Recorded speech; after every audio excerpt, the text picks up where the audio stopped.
بسم اللہ الرحمن الرحیم۔ السلام علیکم معزز ناظرین گرامی، امید ہے آپ حضرات خیریت سے ہوں گے۔ اس سے پہلے ہم لوگ درس نظامی میں پڑھائے جانے والے علوم و فنون کا قدر اختصار سے الگ الگ تعارف حاصل کر چکے ہیں۔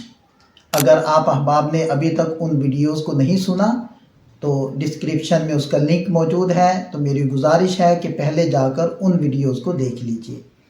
اب ہم ان تمام علوم و فنون اور مختلف وفاقات میں ان 16 فنون کے حصول کے لیے پڑھائی جانے والی کتب، ان کتب کا تعارف، پڑھائے جانے کے مقاصد اور پڑھانے کے طریقہ کار کو قدر تفصیل سے جانتے ہیں۔ تو آج ہم علم الصرف پر بات کریں گے۔ عام طور پر وفاق المدارس سے ملحق مدارس میں علم الصرف میں ابتدائی کتاب صرف میر پڑھائی جاتی ہے۔ صرف میر کے مصنف ہیں ابو الحسن علی بن محمد المعروف میر سید شریف جرجانی رحمہ اللہ۔ انہوں نے 816 ہجری کے اندر وفات پائی۔ صرف میر علم الصرف کی معروف اور معتبر کتاب ہے جو صدیوں سے مدارس دینیہ کے نصاب کا حصہ چلی آ رہی ہے۔ یہ کتاب اصل میں فارسی زبان میں لکھی گئی ہے، جس کو بعد میں اردو ترجمے کے ذریعے عام فہم بنایا گیا ہے، جو طلباء کے لیے نہایت آسان، سادہ اور مؤثر انداز میں علم الصرف کی تمام بنیادی اصطلاحات، قواعد اور صیغوں کا تعارف پیش کرتی ہے۔ اس کتاب میں ماضی، مضارع، امر، اسم فاعل، اسم مفعول اور ابواب کی ترتیب اور عملی مثالوں کے ساتھ بیان کیا گیا ہے۔ علم الصرف کو پڑھانے کے مقاصد کیا ہیں؟ اس فن کو پڑھانے کے لیے چند مقاصد پیش نظر ہوتے ہیں۔ پہلا مقصد ہے کلمات کی پہچان، مطلب عربی لفظ کی ساخت اور تبدیلی کو سمجھنا۔ آگے بڑھنے سے پہلے میں اس چیز کی بھی وضاحت کر دوں کہ علم الصرف اور علم النحو کی اصطلاح میں کلمہ ایک لفظ کو کہتے ہیں۔ جیسے کہ آپ حضرات جانتے ہیں کہ ہر علم اور ہر فن والوں کے لیے کچھ اصطلاحات ہوتی ہیں۔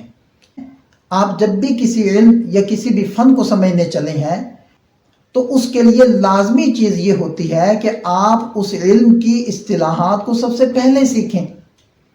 اب اگر ایک قاری صاحب کہتے ہیں کہ بیٹا کلمہ سناؤ، تو قاری صاحب اور وہ بچہ کلمے سے مراد لا الہ الا اللہ محمد الرسول اللہ لیتا ہے۔ لیکن اگر آپ کسی صرفی یا کسی نحوی سے بات کریں یا ان فنون کی کتب پڑھیں تو ان کتب کے اندر یا ان فنون میں کلمے سے مراد ایک لفظ ہوتا ہے۔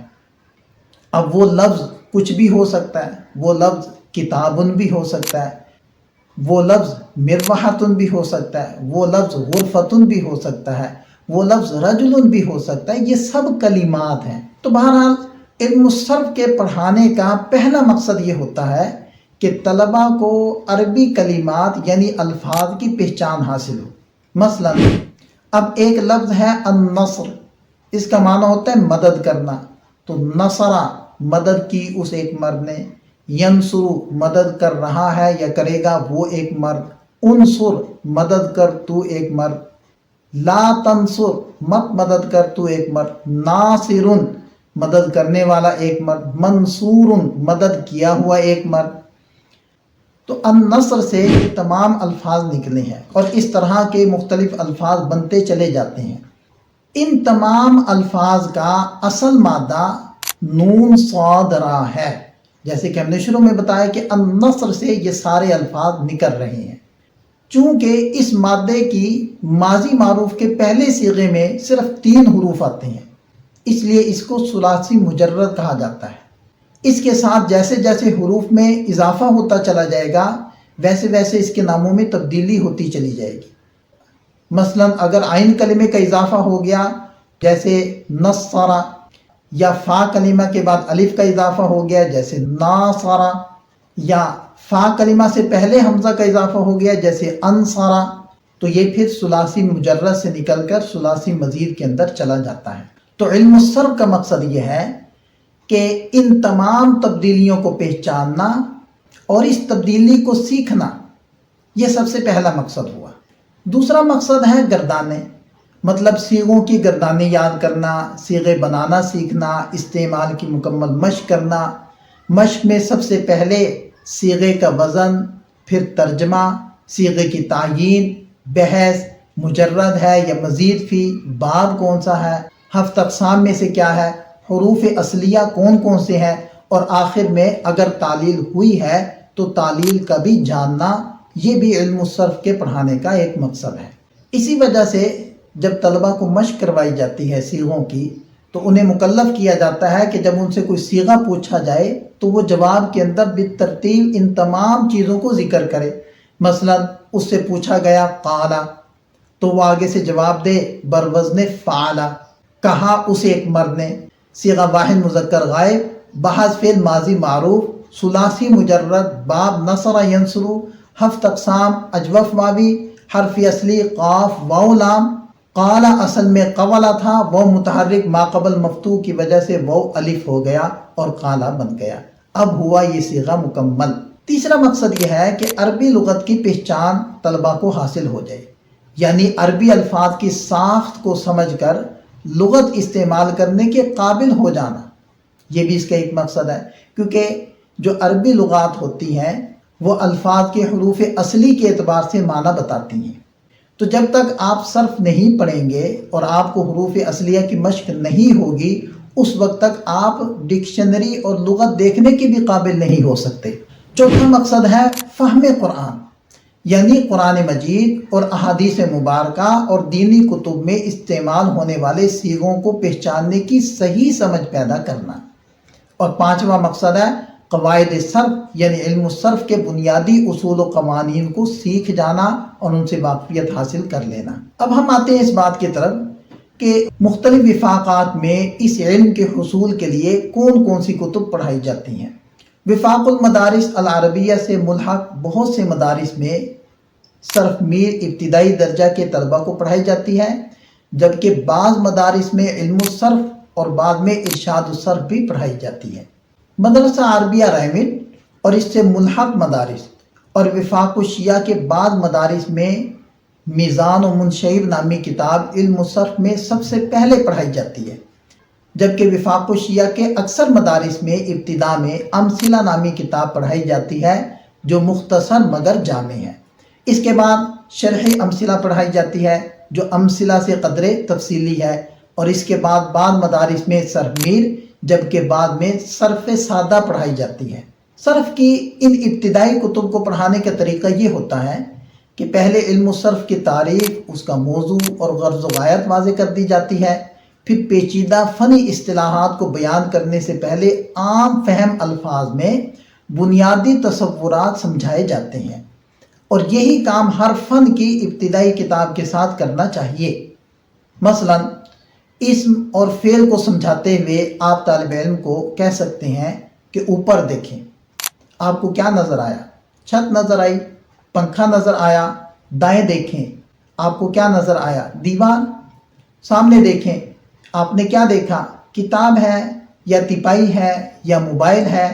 آپ سمجھائیں کہ ان تمام نظر آنے والی چیزوں کے ناموں میں غور کریں، تو آپ کو سمجھ آئے گا کہ ان کا مفہوم فوراً سمجھ آ جاتا ہے اور کوئی بھی وقت اس مفہوم کا حصہ نہیں ہے۔ مثلا ایک پنکھا ہے تو پنکھا بولتے ہی اور سنتے ہی اس کا جو بھی مفہوم ہے، اس کی جو بھی شکل و صورت ہے، فوری طور پر آپ کے ذہن میں وہ نمودار ہو جاتی ہے، اور اس پنکھے کا مفہوم سمجھ میں آنے میں مستقل ہے، یعنی مزید کسی لفظ کو اس کے ساتھ جوڑنا نہیں پڑتا، اور زمانہ اور وقت پنکھے کے مفہوم کا حصہ نہیں ہے۔ تو یہ جب ساری آپ گفتگو کر لیں گے تو آپ یوں کہہ سکتے ہیں کہ اب ہمیں الگ سے تعریف کرنے کی ضرورت نہیں ہے، ہماری ساری گفتگو سے آپ تعریف سمجھ بھی گئے ہیں اور نکال بھی سکتے ہیں۔ مثلا آپ یہ تعریف ہماری گفتگو سے یوں نکال سکتے ہیں کہ اس سے یہ پتہ چلا کہ اسم وہ کلمہ ہے جس کا معنی خود بخود سمجھ میں آ جائے اور زمانہ اس کے مفہوم کا حصہ نہ ہو۔ تو دیکھیں کتنی آسانی سے اسم کا معنی طلبہ سمجھ جائیں گے، اور اس طریقے سے جب سمجھایا جائے گا تو یہ مفہوم ان کے ذہن سے کبھی بھی نکل نہیں پائے گا۔ اسی طرح آپ ان کو فعل سمجھاتے ہوئے یہ کہہ سکتے ہیں کہ دیکھیں آپ صبح سے اٹھے ہیں تو آپ نے اٹھنے کے بعد بہت سارے کام سر انجام دیے، مثلا آپ بیدار ہوئے، یہ بیدار ہونا بھی تو ایک کام ہے، پھر آپ نے فوری طور پر کوئی دعا پڑھی ہوگی، پھر آپ بستر سے نیچے اترے ہوں گے، پھر آپ بیت الخلاء گئے، پھر آپ نے وضو کیا، پھر آپ نماز فجر کے لیے مسجد کی طرف گئے، اور پھر آپ نے مسجد میں جا کر نماز باجماعت ادا کی، اس کے بعد آپ نے تلاوت قرآن پاک کی، پھر آپ تھوڑی سی واک کرنے کے لیے نکل گئے، صبح کی سیر کرنے کے لیے نکل گئے، کچھ احباب سے آپ نے ملاقات کی، پھر آپ واپس گھر آئے۔ تو دیکھیں کتنے سارے کام صبح اٹھنے کے بعد کیے ہیں۔ تو ان تمام کاموں میں سے کسی ایک کام کو بھی اگر آپ ذکر کرتے ہیں یا کوئی آپ کے سامنے ذکر کرتا ہے تو اس کا مطلب فوری طور پر آپ سمجھ جاتے ہیں۔ جیسے اگر کوئی یہ کہتا ہے کہ میں نے فجر کی نماز باجماعت ادا کی تو آپ فوراً اس کا مطلب سمجھ گئے۔ لیکن دیکھیں جتنے بھی کام آپ نے صبح سے شام تک کرنے ہیں یا آپ کر چکے ہیں، ان تمام کاموں کا کوئی نہ کوئی وقت ضرور ہے، ہر کام کسی وقت میں ہوتا ہے۔ تو پتہ چلا کہ ہمارے جتنے بھی کام ہیں ان کاموں کو اگر ہم ذکر کرتے ہیں تو وہ خود بخود ان کا معنی سمجھ میں آ جاتا ہے، یعنی مزید کسی لفظ کو ساتھ میں جوڑنا نہیں پڑتا، اور زمانے کا مفہوم ان کا حصہ ضرور ہوتے ہیں۔ تو اب یہ ساری گفتگو کر لی ہم نے، اب اس میں سے اگر فعل کی تعریف نکالنا چاہیں تو بہت آسانی سے فعل کی تعریف نکالی جا سکتی ہے کہ فعل وہ کلمہ ہے جس کا معنی خود بخود سمجھ میں آ جائے اور تینوں زمانوں میں سے کوئی ایک زمانہ اس کے مفہوم کا حصہ ہو۔ تو اس طریقے سے کسی بھی فن کی ابتدائی کتاب میں آپ اصطلاحات کو آسان، عام فہم اور روزمرہ کی مثالوں سے اتنے اچھے طریقے سے سمجھا دیں کہ وہ طالب علم پھر بقیہ زندگی ان اصطلاحات کو بھلائے سے بھی نہ بھولے۔ اور گردانے شروع کرواتے ہوئے بنیادی طور پر فعالہ کے وزن سے گردانے یاد کروائیں۔ یہ ایک وزن ہے، یہ ایک پیمانہ اور معیار ہے۔ اگر اس سے گردانے اچھی طریقے سے وہ یاد کر لیں گے تو پھر اس معیار کے اوپر بقیہ مصادر کے صیغوں کو پرکھنا اور ان کو سمجھنا ان کے لیے آسان ہو جائے گا۔ ابتدا میں آسان مصادر لیں اور پھر اس کے بعد آہستہ آہستہ دیگر ابواب کی طرف جائیں۔ وفاق المدارس اور مدرسہ عربیہ رائے میر سے ملحق مدارس میں علم الصرف کی ابتدائی کتب کے بعد درجہ ثانیہ میں علم الصیغہ پڑھائی جاتی ہے۔ اس کتاب کو پڑھاتے ہوئے چند چیزیں پیش نظر ہوتی ہیں۔ ابتدائی کتب میں جو یاد کی گئی گردانے ہیں یا پوچھے گئے صیغے ہیں، ان کے اندر جو کمی رہ گئی وہ کمی اس کتاب کے اندر آ کر پوری کی جاتی ہے۔ اسی طرح ثلاثی مجرد کے مصادر کے اوزان بڑی تفصیل کے ساتھ اس کتاب کے اندر ذکر کیے گئے ہیں۔ اسی طرح خاصیات ابواب جو اہم ترین حصہ ہے علم الصرف کا، وہ اس کتاب کے اندر پڑھائی جاتی ہیں۔ اور پھر قواعد اور قوانین پڑھائے جاتے ہیں کہ کن قواعد اور قوانین کی روشنی میں صیغوں کے اندر تعلیل کی جاتی ہے اور ان قواعد و قوانین کا اجرا کروایا جاتا ہے۔ تو یہ علم الصرف کا کچھ تعارف آپ حضرات کے سامنے رکھا۔ ملتے ہیں ایسے ہی معلومات سے بھرپور مزید ویڈیوز کے ساتھ۔ دعا میں یاد رکھیے گا۔ والسلام ورحمۃ اللہ۔